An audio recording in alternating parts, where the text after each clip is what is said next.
कंचन के बेटे ऋषि की शादी कहीं नहीं हो रही थी। एक तो ऋषि मोटा, ऊपर से कमाई भी कोई खास नहीं। लेकिन कंचन को तो शौक था मॉडर्न बहू लाने का, और उसे एक दिन ऐसी लड़की मिल भी जाती है। हमें तो आपका ऋषि बहुत पसंद है, लेकिन मैं आपको साफ साफ बता देती हूँ, मेरी बेटी के शौक थोड़े से अलग है बहन जी। अरे बहन, हमें सब पसंद है। आपकी प्रियंका जैसी लड़की की तलाश मुझे कब से थी। जींस पहनकर अंग्रेजी में गिटर पिटर बोला करे।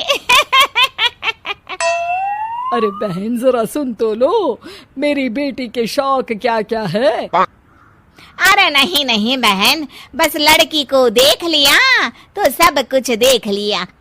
आप ना शादी की तैयारी करो, और वो जरा सामान की लिस्ट भी दी है ना मैंने।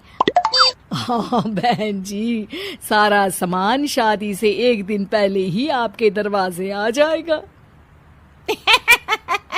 मजा आ गया, मजा आ गया। अब तो बस आप शादी की तैयारी करो। प्रियंका के माता पिता के जाने के बाद कंचन का पति उससे कहता है, अरे भाग्यवान, तुम तो कुछ ज्यादा ही जल्दी दिखा रही थी शादी की। अरे बोलने तो देती, लड़की की माँ क्या बोलना चाह रही थी। अरे आप चुप रहिए जी, कुछ पता भी है आपको, बस मुफ्त में बोले जा रहे हैं। मेरी दोस्त शशि की बहू देखी, लंबी पतली और पढ़ी लिखी, हजारों में कमाई और संस्कारी भी। अरे पर जब वो मेरी बहू देखेगी तो जल भुन जाएगी। लेकिन तुम तो शादी ऋषि के लिए कर रही हो ना, या शशि के लिए? तुम्हारा लड़का कुछ कमाता भी नहीं है, और शरीर भी भगवान की दुआ से फूलता ही जा रहा है। फिर बोले आप हैं? फिर बोले आप? मैंने कहा ना, प्रियंका जैसी जींस पहनकर अंग्रेजी झाड़ने वाली बहू किस्मत वालों को ही मिलती है। चुप रहिए आप। पति के लाख कहने पर भी कंचन ऋषि की शादी प्रियंका से करवा देती है। लेकिन प्रियंका जैसे ही घर में आती है, वैसे ही जोर जोर से चिल्लाकर नाचने लगती है। आज मेरे यार की शादी है, आज मेरे यार की शादी है। अरे नाचो मां नाचो। आज मेरे यार की शादी है। कंचन, उसका पति और ऋषि ये देखकर हैरान रह जाते हैं। लग रहा है बहू को शादी की बड़ी खुशी है। हाँ हाँ, बहू क्यों नहीं, हम भी नाचेंगे। अरे नाचो नाचो जी, मुंह क्या देख रहे हो, चलो चलो नाचो, बहू कह रही है। कंचन ये कहकर प्रियंका के साथ नाचने लगती है। ऋषि और उसके पिता वहां से चले जाते हैं। अगले दिन कंचन अपनी सहेलियों को प्रियंका से मिलवाने के लिए घर बुलाती है, जहाँ शशि भी आती है। अरे शशि, कैसी हो? मैं ना तुम्हें प्रियंका से मिलवाती हूँ। अरे सच में बहुत ही एडवांस सोच की लड़की है। कितने मॉडर्न ख्यालात है उसके, पता है तुम्हें? अरे हाँ कंचन, जरूर। बच्चों की शादी अच्छी ही होनी चाहिए, और वैसे भी तुझे तो शुरू से ही ऊंचे ख्याल की बहू चाहिए थी। तभी कंचन की सहेली कहती है, अरे कंचन, बुलाओ ना प्रियंका को, हम भी मिल ले। अरे बहू प्रियंका, जरा बाहर तो आना।